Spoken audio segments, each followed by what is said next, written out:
We can't feel sorry for ourselves. We need to win in the North London derby. My team always turn up in North London derbies. I'm not really scared in the North London derby. A wise man once said, don't argue with a gooner, just wait. Sexy football. It was sexy, but everybody, especially Arsenal fans, look at it with rose-tints. Yes, that was Zinchenko and Jesus' first year. It was exciting. Yeah. Excitement doesn't necessarily win trophies. Unfortunately, Newcastle's record at the Etihad is truly horrendous. Hello and welcome to Inside talkSPORT, sponsored by BetMGM. I'm Harry Durham. In the next 25 minutes, we'll be breaking down the biggest sporting talking points of the week. At the end of the show, we'll put it all together as we build our Inside ACCA. Don't forget, you can download the app or visit betmgm.co.uk, 18+, gambleaware.org. Please gamble responsibly.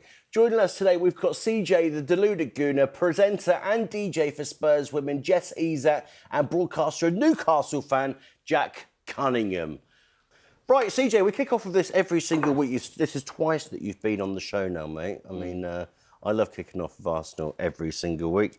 Have you put the title race into Manchester City's hands? We're trying our best to make that a case, Harry, if I'm completely honest with you, man. I mean, last time I checked, we're still top. The Sharks are circling. Obviously, you know, we have to go into the weekend knowing nothing less than 3 points will do. We have to assume City will beat Newcastle. Of course, I hope Newcastle do us a favour. It's like Pac-Man. If anyone has played the game Pac-Man, you're on your last life. You cannot afford to get caught. We've got it all to do. And I'm sure we're going to get into it about this whole bottling tag. At the end of the day, at the end of the day, until the players prove you lot wrong, you lot are right, innit? So let's get on with it. Piers Morgan was on talkSPORT Breakfast, I think it was yesterday, and he still believes that Arsenal can win the quad. I mean, we're still in every competition, innit? I wouldn't go that far. I think, you know, we've got a final at Wembley. We're still in a title race. The FA Cup is the FA Cup. I want the Champions League, but you have to play that by ear. I mean, we're still in every comp. I mean, I'm going to have to back Piers because he's an Arsenal fan, but I can't share that sentiment, man. Yeah, for me... Crazy. Go on, Jack. For me, I'm confused at what Arteta's doing. What do you mean? OK, so Wolves game, 2-0 up, right? Victor Gyökeres isn't having his best game, but what he does do is he stretches defences. He runs in behind, and at 2-0 up, I'm pretty sure Gabriel would have appreciated someone to run on the end of, if I'm just going to dink it in the corner, he's going to chase after it. He brings Gabriel Jesus on, who's just coming to feet the whole time, and it sort of condensed the pitch, and I thought it made it Wolves, it allowed them to push up. Allowed them to gamble. And then Arsenal... I don't know what happened, but it just seemed like it started making silly mistakes, and you could see that because there wasn't a guy to stretch the pitch, like, Wolves felt, all right, OK, we're potentially in this. I know they scored very soon after you made it 2-0 as well, so that, of course, which has been a current theme as well, conceding after Do you think scoring. you not run out of ideas a little bit? Because that's what I feel like I've been noticing over the course of the season sometimes with your mob. What do you mean by running out of ideas? Well, you talking about Arteta's tactics? Isn't the idea set piece, though? No, because you look at how many goals we've scored from open play, we've scored more than you. Like, I don't know what we're talking about. In relation to ideas... Is it not the least in the league? No, it's not the least. In relation to being out of ideas and things like that, naturally, Harry, I mean, I said it when I was here last time, you know, we've done quite well from August up until this point, ticking along. But I have sat here and wondered, when is it going to go up the gears? Individually for all of these players, mainly in attack, kind of what you're speaking about. We all know our bread and butter has been defensively. And in terms of Mikel Arteta, there's not been anything different, like on the eye test for the novice football fan. We've shown an inability to pivot. At this moment in time, I think we've got, 21 points dropped from winning positions. That is unacceptable if you want to go and win the league title. So we've hit a bit of a rut. And as I said, you're kind of like last chance saloon. You've left the door open and open and open for Manchester City. And I think when City look back, if they do win this league, God forbid, they'll obviously look at how they got 3 points at Anfield as a kind of turning point. For us, we just have to block out the noise. We have to assume they're going to win every game. We can't feel sorry for ourselves. We need to win in the North London derby. To be honest with you, my team always turn up in North London derbies. I know we can run banter, but I'm not really scared in the North London derby. It's the Chelsea's, it's the Brighton. No, we're going to handle it. No. Did you say they always turn up? We always turn up in the North London derby. When last did we us? 2021, 22. 21, 20. Yeah, that season. Are we in 2026? Where we won 3-0. 2026. 4 years ago. I know. You probably got a DVD about that. We've got the new manager bounce, OK? New manager bounce. Tell me about your manager. Igor Tudor. Do you really know about him, or did you just have a quick Wikipedia search? I think we've all just had a quick Wikipedia search. To be honest, I didn't know about him before he came through. But his whole thing is coming in, dropping his little fairy dust. Wasn't that his nickname? Well, it's Traghettatore in I like the accent. in I wasn't gonna Italy. try it. Hopefully, no Italians have been offended by that. Traghettatore, which means ferryman. And Daniele Fisichella, who's a Italian journalist, always comes on talkSPORT as well, said he's like the Winston Wolfe from Pulp Fiction. So if you guys have seen Pulp Fiction, I know you people at home would have as well. Winston Wolfe, when you're in a spot of bother in Pulp Fiction, he pulls out all the stops. And when you think you're in a position where you literally can't get out of, like you're saying, shark circling, he gets you out of it. But that's his speciality. That's it. That is his Here for a speciality. good time, not a long time. Are you scared about a new Good times manager's in bounce, Spurs. though?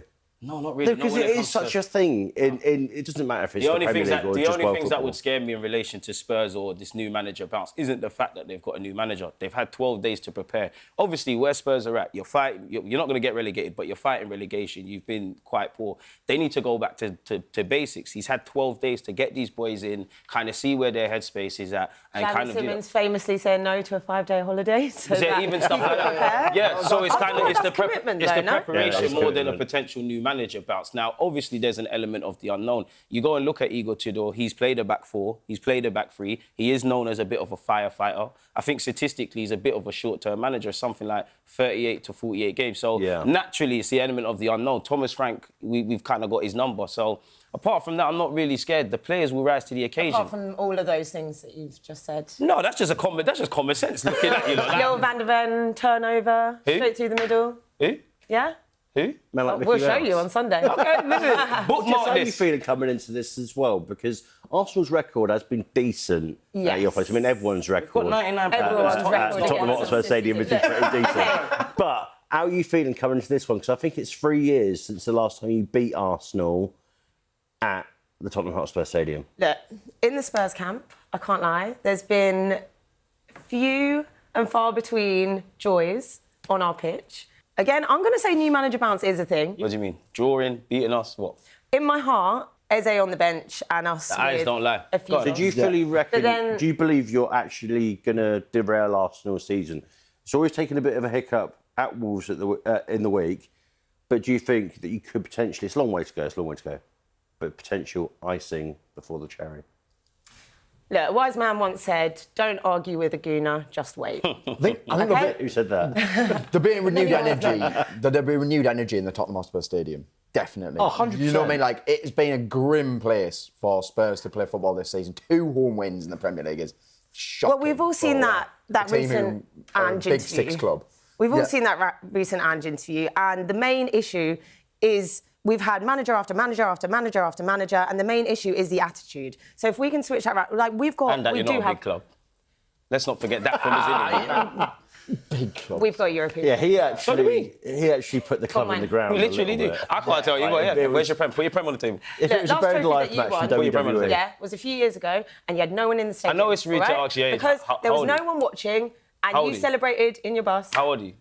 You can't ask a woman. I have 34. to- I'm 34. years I'm 30. I've seen my team win the league on your ground. I don't really want to get into history statistics, please. In my lifetime, you've won 2 trophies, but we're not doing that. We're talking about looking But what forward. about, okay, And so you you're look up saying that final this weekend. I can't say No, you about can. a game a few years No, ago. you can, but you you're tried allowed to say you in tried our- to run the in our history. You tried to lifetime. run the history Look, narrative. I just had to remind you, your manager said you're not. Last time you won a trophy, was an FA this Cup same trophy, manager you're and talking. no one was this- watching. Of No course you one was watching if you know about it. This You were same watching from your this- live stream This same and manager that sipping your you're beer at this home. same manager that you're Okay. talking about on the over did that you said you're cheers? not a big club. person Allow that you were it. The isolating same with. manager All that right. you are doing the most for said you're not a big club. But less of that. Let's focus on this derby. Yeah. We've got 99 problems. Them lot are not one of those. Let's No. have that right. I think you're nibbling, mate. Of course I'm nibbling. It's a banter show. We're having a bit of a song and a dance, aren't It's we? a weird one with What are we this doing one, here? because for the neutral, I mean, I think you're only happy unless you're like a closet Arsenal fan if Spurs, pick up 3 points or pick up a draw as well.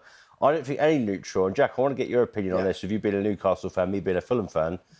I mean, we'll come on to your game in a minute, but where do you stand as a neutral coming into this North London derby? Surely you don't want Arsenal and Arsenal fans to have any more glory. I want it to be a good game, to be fair, and I think it will be, actually, because I do think that Igor Tudor has got a reputation of coming in and winning early on when he takes over as an interim manager. I think the energy in the stadium will be there. He plays quite aggressive football. It's a bit like Conte. He's been described as Conte in a lot of ways, and usually plays a back three. So he doesn't want to sit back as well. And I think they'll come out and they'll be aggressive. And I think Arsenal, what we're seeing from Arsenal at the moment is clearly the pressure's getting to them. The pressure's getting to them. Incompetence. Yeah. It's 2 wins out of 7, I think it is, in the Premier League. That is, if you're going to win the Premier League, coming into this stage of the season, I don't think that's good enough.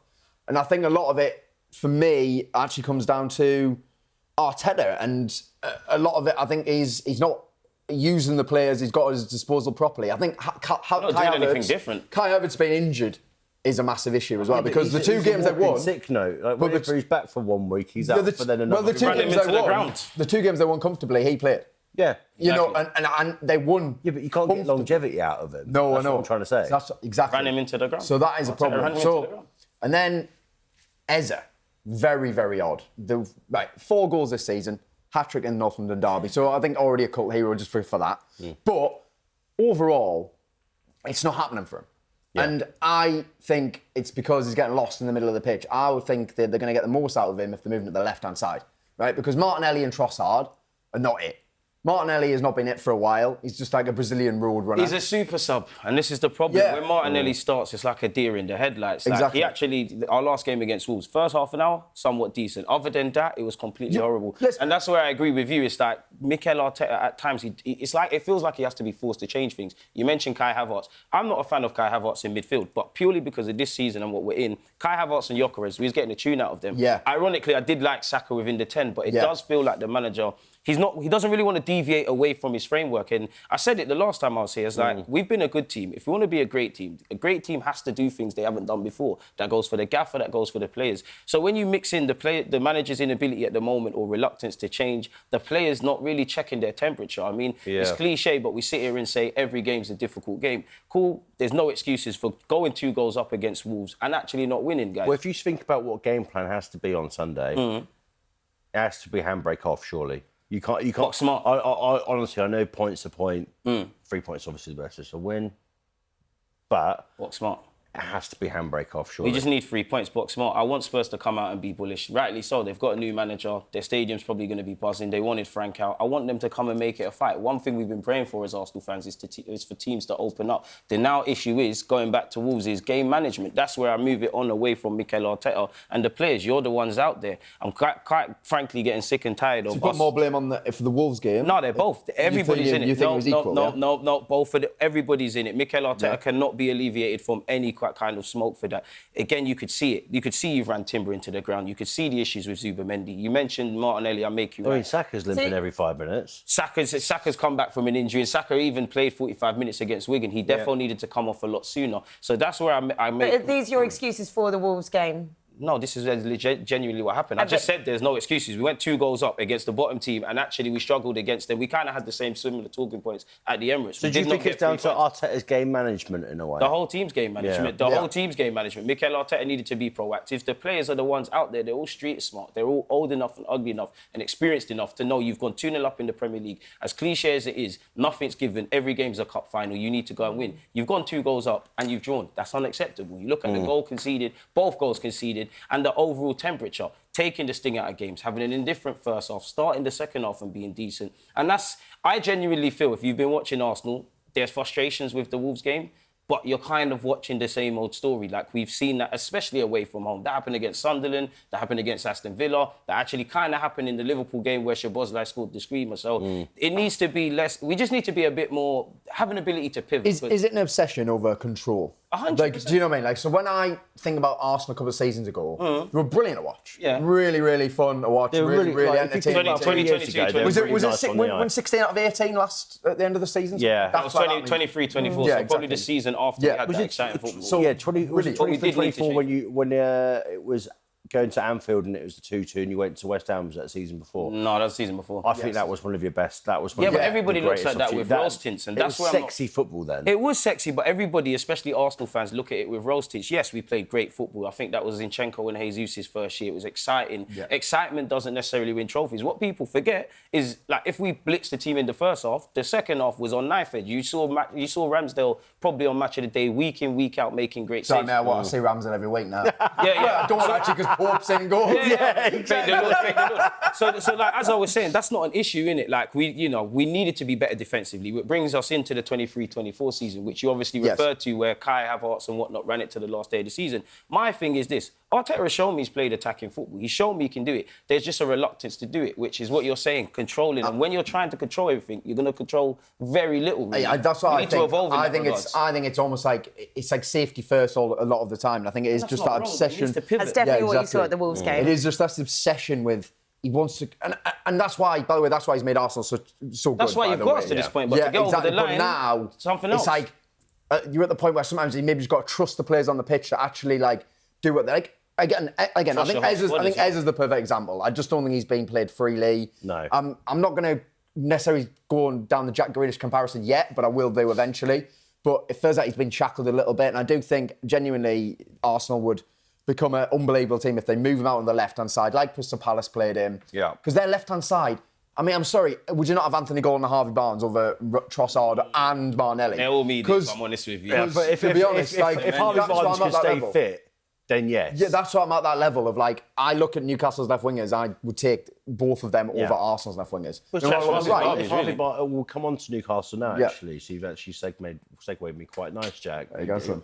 Yeah, only after half of my job this week. We think about Harvey Barnes as well. Yeah. And obviously his links to Scotland. Yeah. And if Harvey Barnes could stay fit, Harvey Barnes would be one of the players that could easily start for England if his fitness levels were up to scratch at Newcastle. Jack, we're talking about the title race, and I think sort of elephant in the room that we've not addressed so far in the show is that you go to Manchester City tomorrow night, 8 o'clock, the Etihad. Where are you standing as a Newcastle fan right now? Is it one of those situations where, because a couple of weeks ago, pressure was somewhat put on Eddie Howe, a lot of Newcastle fans that are unhappy. You've gone to Karabakh, you've won 6-0. Kieran Trippier and Anthony Gordon have had a little bit of a scrap over a penalty. Penalty gate, people were calling it. It was in Azerbaijan, we forgot about it. Where you're standing right now, and obviously, what is it, 10th in the league at the moment? 10th in the league, and your main battle, your main battle now is whether you're going to finish above Sunderland or not. But that's that's a story for a different day. Would you be happy if you picked up all 3 points, or are you happy with a case of City picking up 3 points just to put pressure on Arsenal? No, obviously there's that, but as a Newcastle fan, I don't care about it really. I care about winning 3 fan I've points. ever sat here with. Thank you. I care concerned about Newcastle. I care about winning 3 points. Like ultimately, but I will say, CJ, unfortunately, Newcastle's record at the Etihad is truly horrendous. We have never won. Join the club. I know how it feels. We have never won there in the Premier League.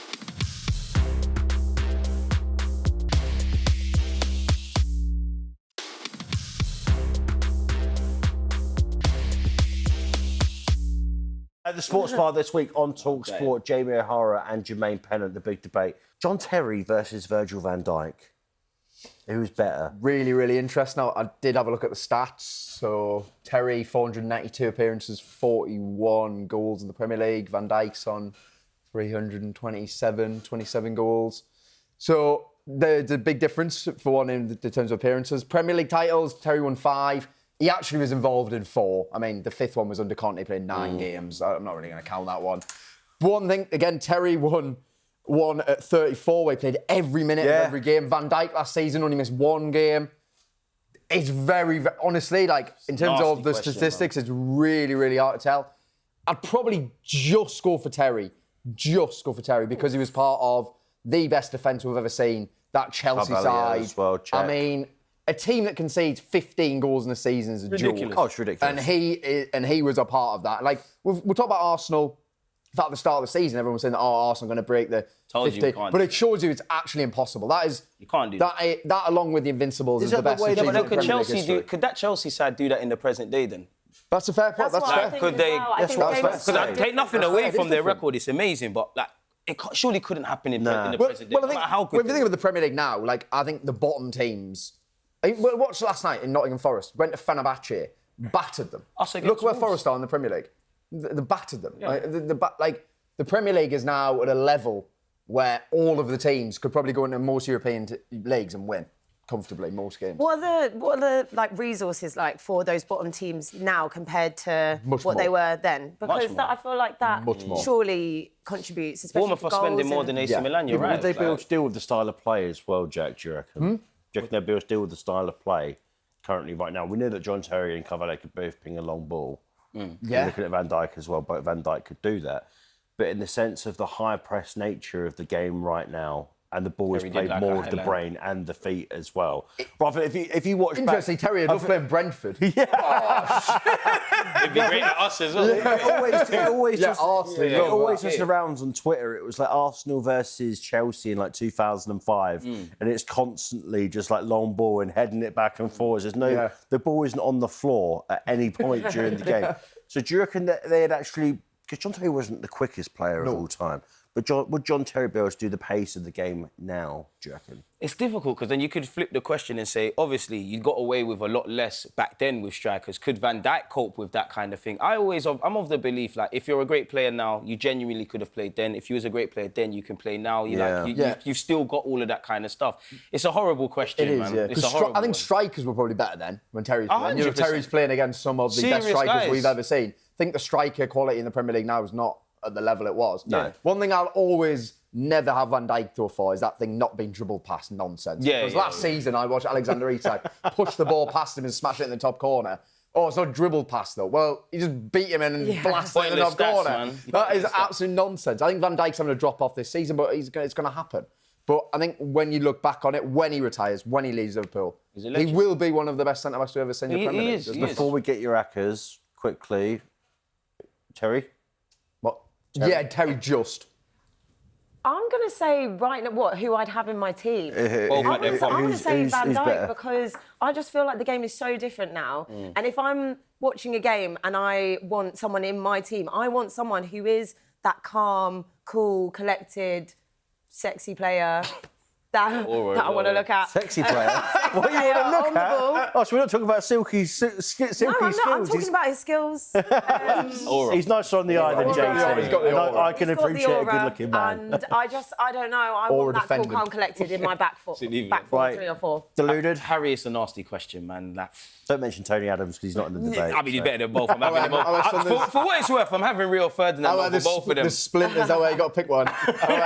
Splinters. Yeah, you got to think about Tony Adams. It's not about Tony Adams, not about Arsenal this Van one. Dijk's like the perfect specimen of a modern day defender, and then but John Terry would rather die than concede. I have to go Terry, man. There we go. I have to. There we go. He'd rather die than let you score. I'd have to go in. Tim Ream is mine. Services to Fulham. Right, it's time for the Inside Acca with BetMGM 18+, gambleaware.org. CJ, you always kick us off at the start of the show, so it's only right that you kick us off with the Acca. Shout out to the producers. Yeah. It's always my decision, mate. Oh, well, if it's your decision, you're right for a Fulham fan. No, it's the producers. What are you going for, mate, in this Acca? Can't look beyond both teams to score, Harry, man. It's a North London derby. It's good value for money. Form kind of goes out the window. They're going to be roaring. We're going to be roaring. Both teams to score, man. Both of you to score 5-5. I mean, it's probably going to be something like that. Let's make those odds ridiculous. Jess, what are you going for? My heart really wants to go for a Spurs win, but I do think Eze on the bench, Van de Ven for a goal, 1-1 draw. How are you, Mr. Cunningham? Yeah, two teams love a set piece, don't they? So over 11.5 corners, banger. Ooh. I like that one. OK, so to confirm, we've got both teams to score a draw and over 11.5 corners. Don't forget, you can download the app or visit betmgm.co.uk, 18+, gambleaware.org. Please gamble responsibly. That's all we've got time for this week. Thanks to CJ, Jess and Jack, and to you for watching. Join us again next week on Inside talkSPORT, sponsored by BetMGM. Download the app or visit betmgm.co.uk, 18+, gambleaware.org. Please gamble responsibly.